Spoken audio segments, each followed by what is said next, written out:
I'm Keltie Maguire, and you're listening to the Kids or Childfree Podcast. Hello and welcome to the Kids or Childfree Podcast.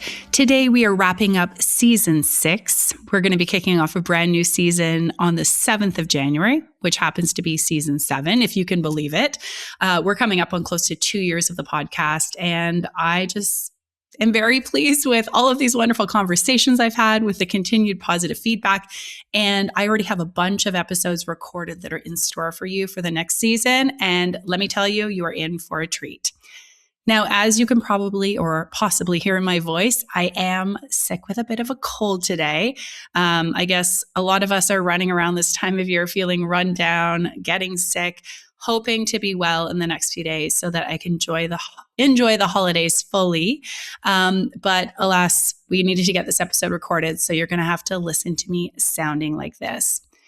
So as we've done with past season wrap-ups, I'm going to be sharing some of the key takeaways and themes that have been coming up inside recent coaching sessions of mine. These have been with both one-on-one clients, with the couples I work with, and yes, I do work with couples, as well as inside some of my group sessions and programs. What I'm also going to be doing is, after sharing each of these sort of key themes or takeaways, I'm going to be directing you to an episode from this past season 6 that connects well to the point that we're discussing. And as a bonus today, I thought to celebrate our recently launched Kids or Childfree On Demand, I would let you know which of the classes I think best speaks to the aforementioned point that we're talking about, which has come up inside these coaching sessions. So a few little goodies for you today for each of these different points that we're going to focus on.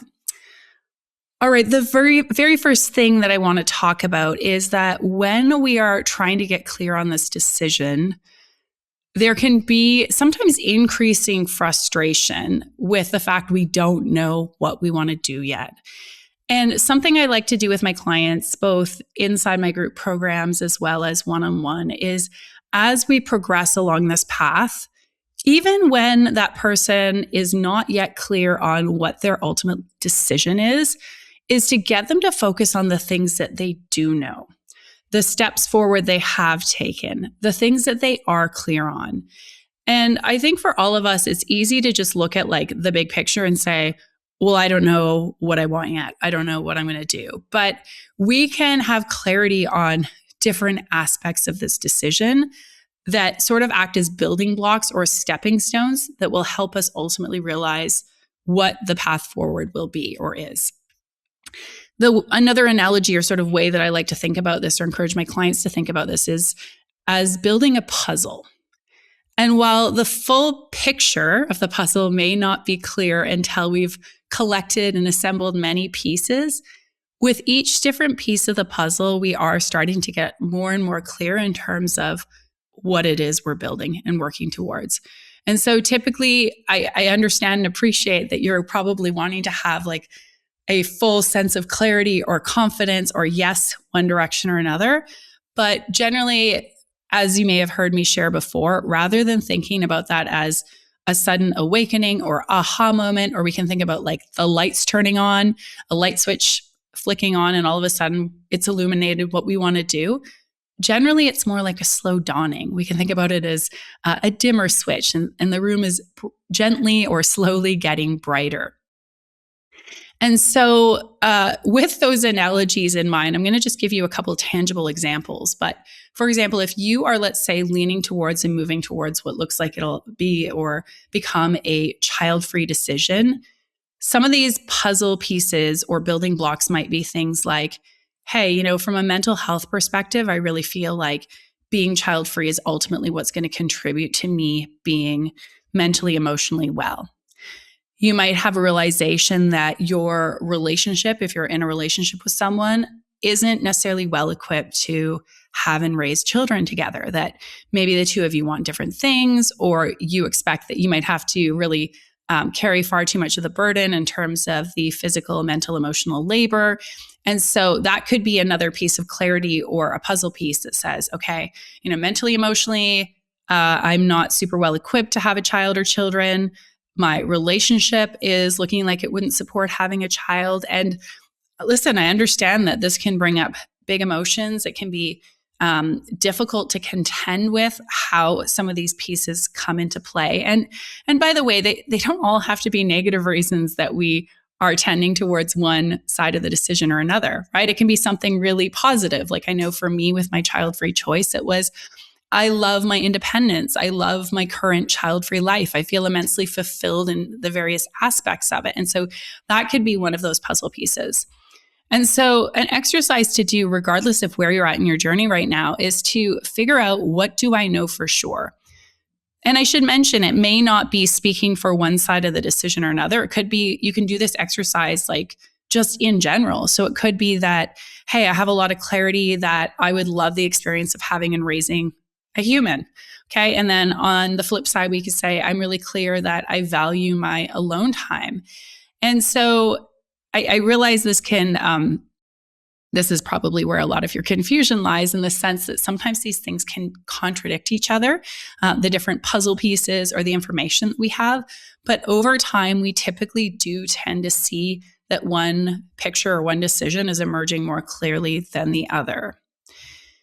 So in terms of episodes of the podcast, and I should just pause first of all and say, I'm mindful that the examples I gave were in favor of a little bit more perhaps that child-free decision. But what this could look like for having kids is, I do know that my vision of a meaningful life is one with children in it.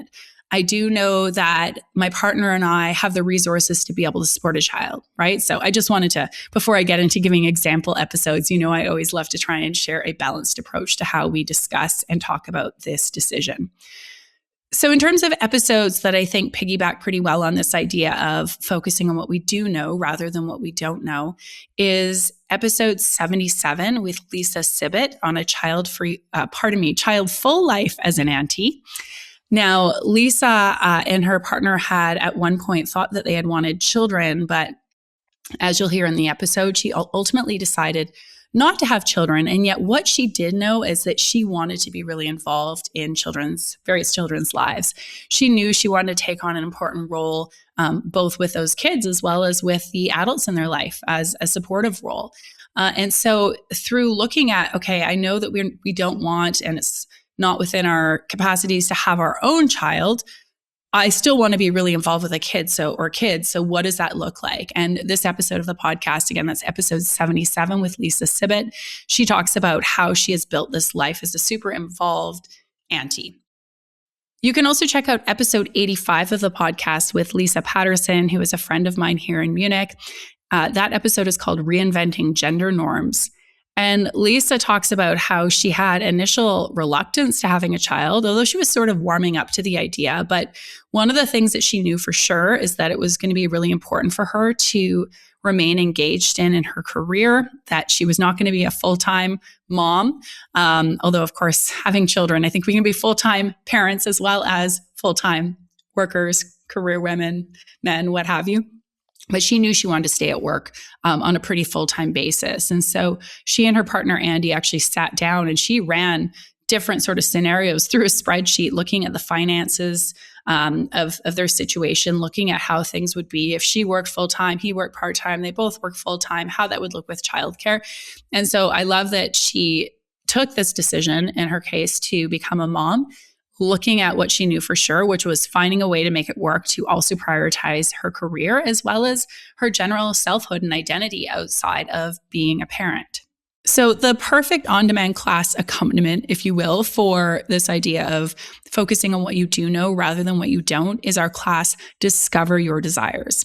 And this class is aimed to help you do just that, to figure out what the heck it is you want, what's ultimately important to you in your life, to figure out whether the experience of being a parent or remaining child-free is that right path for you. It helps you cut through all the BS, all the noise that's out there, and better acquaint yourself with what's important to you, not just in this decision in terms of the kids or child-free choice, but in your life in general. Okay, the second takeaway that we're going to talk about from season 6 is I noticed a theme with some of my clients, and this specifically was something that came up with those who were considering or leaning towards a child-free path, was this idea of if I don't have kids, if I'm not a mom, then I'm not going to be valued or even sort of revered in the same way that mothers are. I know that one of my clients had said to me, in my culture and my community, there's so much emphasis on becoming a mother, celebrating mothers, having a party for pregnancy and birth and celebrating that child, and mothers are attended to. I have another client of mine who talked about coming from a big family, and with Thanksgiving coming up over these last couple of months, sort of in the lead up to that, she said that I just don't even know if I'm like, it really matters that I'm there. She said, unlike my siblings, I don't have children. I don't feel like I'm necessarily bringing anything to the metaphorical or literal table, as it may be. And this was interesting for me, and both, something I can appreciate, because I, of course, know that society places a lot of value on, especially for women, this role of, motherhood is very much synonymous with being a mother. And yet I think it's important that we look at ourselves and we get clear on what we believe our value to be, with or without kids. Because here's another problem. You might say, well, this could direct a person towards taking on parenthood or motherhood specifically, because there's a sense of, I will be valued, I will mean something, I can be, fully a part of things. And yet having your own value connected with this role of mother that you're taking on, and let's be honest, often societally, culturally, women are seen as like a vessel or vehicle for giving birth or bringing forth children, but the value is not necessarily on that person, that woman herself.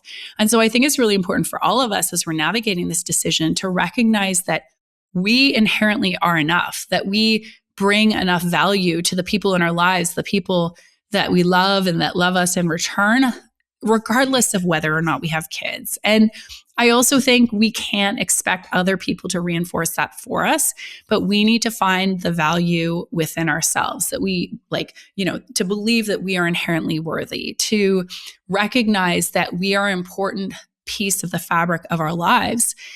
And so knowing, as I encourage, for example, this one client, well, really both of them, to think about is like, listen, you're an important part of your community and of your family. Think about what you contribute. Think about the person you are. Think about how you support them, how you show up, how you engage with the kids in your life, how you're a listening ear, how you bring humor, like whatever it is those things are. It doesn't even have to be in the context of helping or supporting others, but just being the person that you are.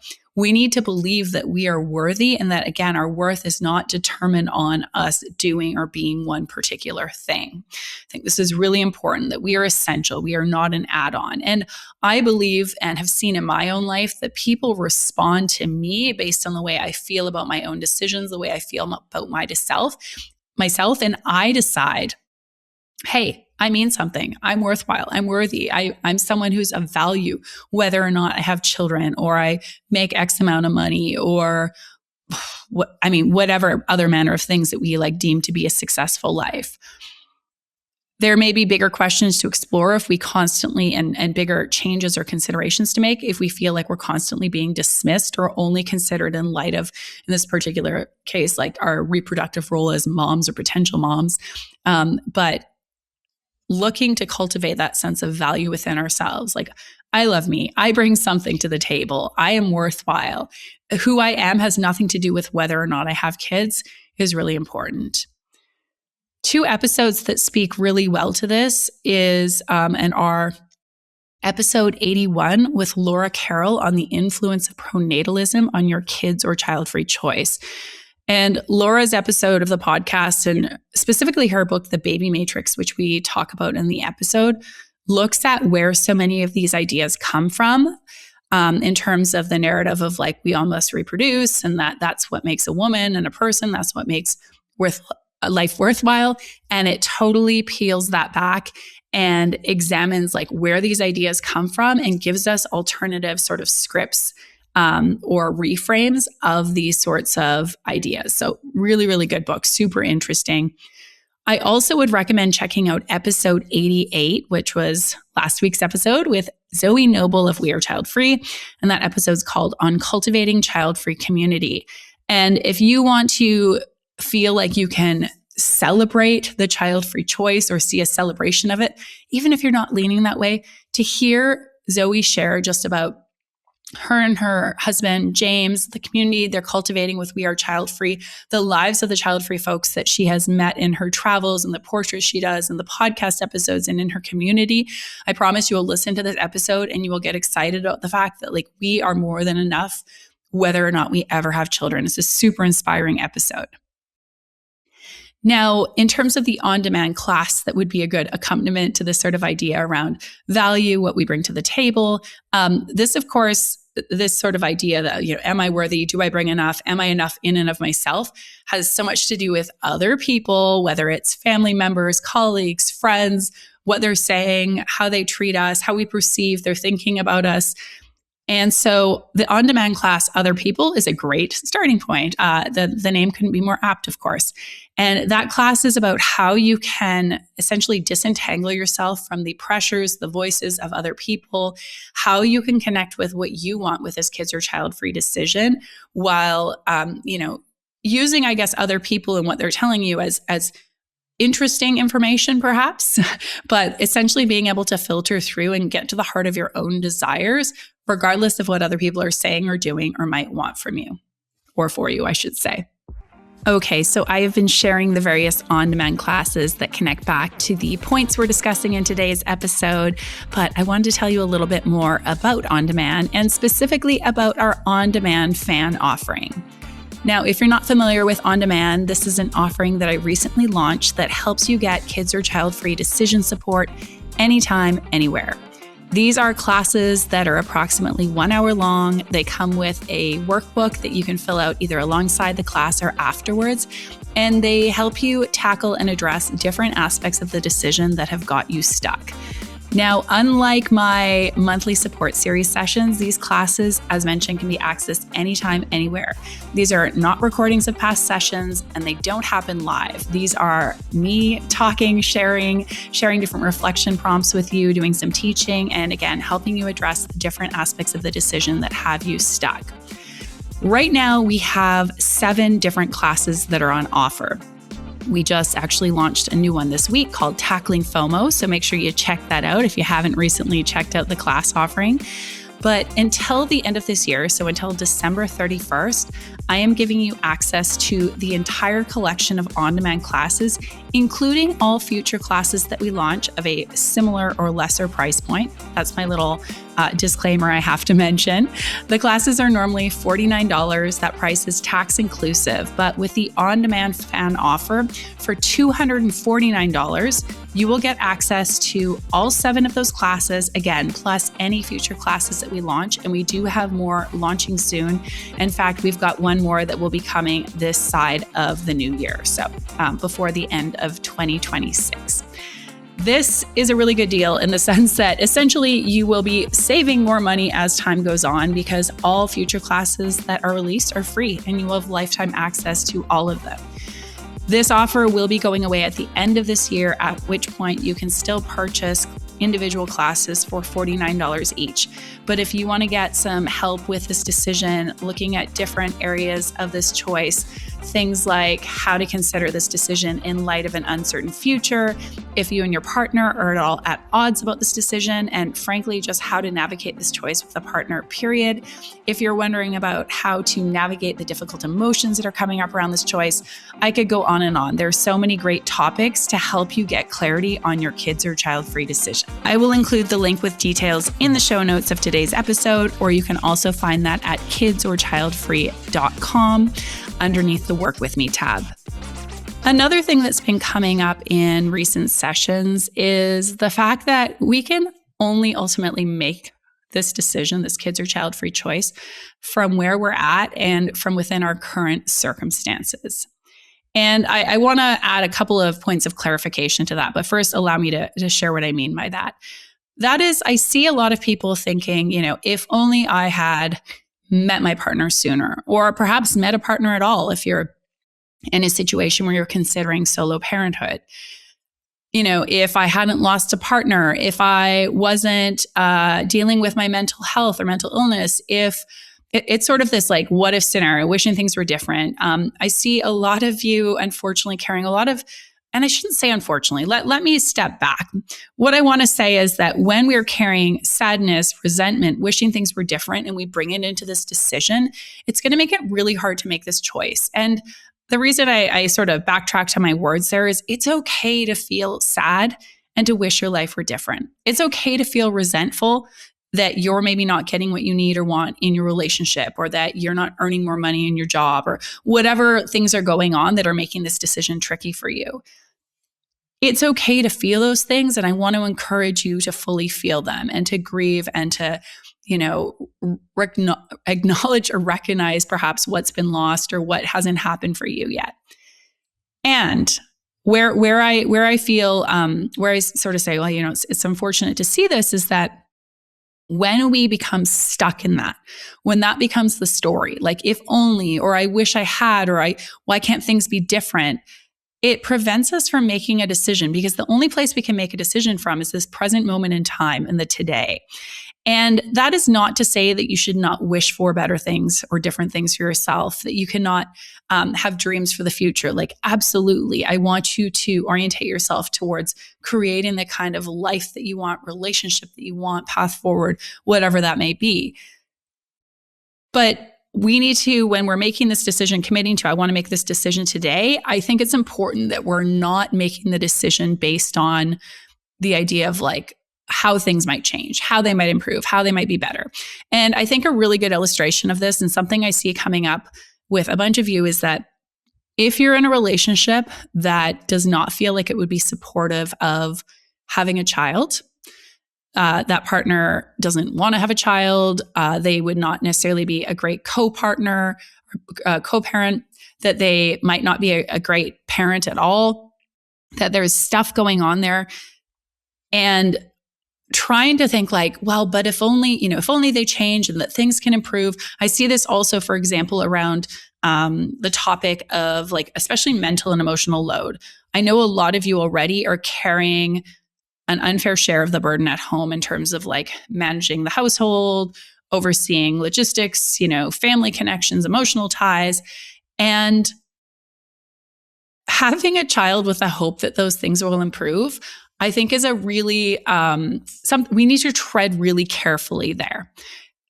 I always say that, essentially we know talk is cheap and that someone can tell you anything, but we need to be making this decision based on people's actions and basing things on the reality of our lives. Now, there's a little asterisk here and a side note or footnote, I should say. And that is, it doesn't mean we have to have everything totally figured out. So me telling you, we make the decision from where we are based on the conditions or circumstances of our life today. That's not to say that you have to have all of your ducks in a row and that everything needs to be perfect, that your partner needs to be showing up in like the absolute perfect way that you would love for them to show up. I want that and love that for you, but it doesn't mean there has to be like perfection on the romantic home front, partnership front. It doesn't mean that you have to have like all of the money that you would like to have for having and raising a child. It doesn't mean that you have to have like your work totally, everything sorted. Let's say maybe you're thinking about or working on some higher education. Like, I know it's easy to put certain milestones ahead of this decision to say, as soon as I do this, as soon as that happens, as soon as this changes, then I will make this decision, or then I will have a child or children. I don't think that needs to be the case, but we need to see possibility. We need to see really clear evidence that like we are on the right path, that change is underfoot, that something is possible. So if you, for example, know like, hey, financially, maybe we're not able to have or provide the kind of home we would want for our child or children, but we're able to provide enough and we're working to save. And maybe let's say 3 to 5 years down the road, we can move into a bigger space. Amazing. Like, I think that it is okay if you feel like you're on track to the goals and the dreams that you have. If your partner is just sort of figuring out, trying to get their head around this whole like mental, emotional load piece. And by the way, we have a fantastic episode that'll be coming up in January on this topic. You're in for such a treat with that. I won't give any spoilers who the guest is, but it's someone very notable in this space. And I know you're going to love everything she shares. But let's say your partner is like, okay, they're starting to kind of understand. They're starting to like plan and think through more of the things without having you to do all those, that kind of labor yourself. They're maybe doing more on the home front, partaking more in different tasks. They're like, I want to learn, I want to partake, I want to change. I think if you're seeing forward momentum, that can be like a good, hopeful place to then make this decision from. And I can't, you have to use the discretion to say like, how much do I need my life circumstance to, or relationship or income or mental health or physical health? How much do I have to have seen it change in order to move forward with this choice? And specifically, if we're looking at parenthood, that's going to be up to you to do. But I think we need to at least see like good, strong signs or evidence that change is underfoot versus just thinking, well, hopefully this will all work out, because that's like a really big gamble to take for you, your own well-being, and certainly for that of a child. Now, of course, this idea with, making the decision for your current circumstances can also apply to the to the child-free choice. But again, I think I see this coming up more frequently in my sessions amongst those who are considering the parenthood path and kind of wishing that life had looked different. And when we can find acceptance in and find peace in what is and the way things are, there is so much less resistance and pushing that happens against this decision.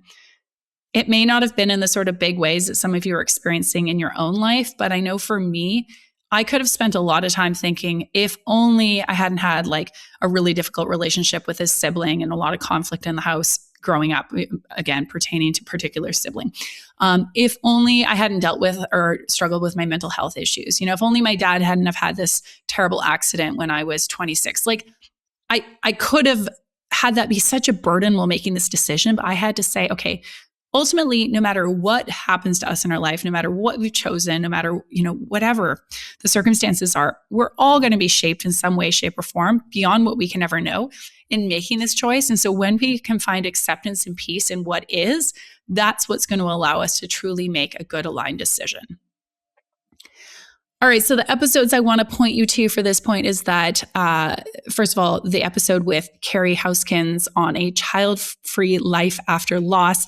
That is episode 79. And Carrie is such a beautiful example of someone who wanted something different. She tried for many years to conceive. She actually was pregnant for quite a lengthy time and delivered her daughter stillborn at, I believe it was 8 months along in her pregnancy. She had miscarriages. She had loss through a surrogate. Her and her husband have been through so much on this journey. And now, you'll have to forgive me, going back 10 episodes, my exact timeline with her timeline is a little bit fuzzy, but after I believe it's now been 5 or 8 years, she's come to truly embrace this child-free life after the loss and losses that she's had after having wanted to have had children. And now, while she both honors these difficult emotions and difficult days that comes up, she really celebrates the life that she has and the path that she's on. It's super beautiful and inspiring. And I love Carrie. I highly recommend you also give her a follow over on Instagram once you listen to that episode, where I will point you to her details. The other episode to check out is with the therapist Leah Love Evelino. The episode is called Grieving Your Past Life and Motherhood. And again, that's episode 80. Now, Leah is so wonderful for acknowledging the tough emotions that can come up around this decision. And specifically when we do pursue motherhood and,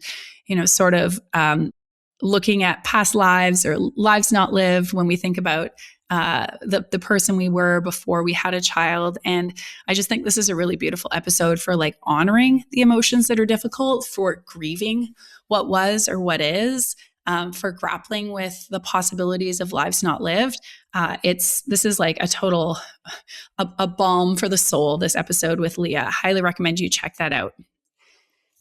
And in terms of an on-demand class for you to suss out, I would look at navigating difficult emotions, because a lot of times where we get stuck with these emotions is get stuck, I should say, in the circumstances that we are trying to deny or that we can't make peace with, is we won't fully allow ourselves to feel or process the emotions that are coming up around them. And so actually sitting with and getting to the root of the difficult emotions that are there, sometimes we're pissed off, but it's because we're actually really sad or hurt, or there's some sort of loss that we haven't grieved. So this is going to walk you through and help you identify and sit with and process the difficult emotions that are coming up around this decision.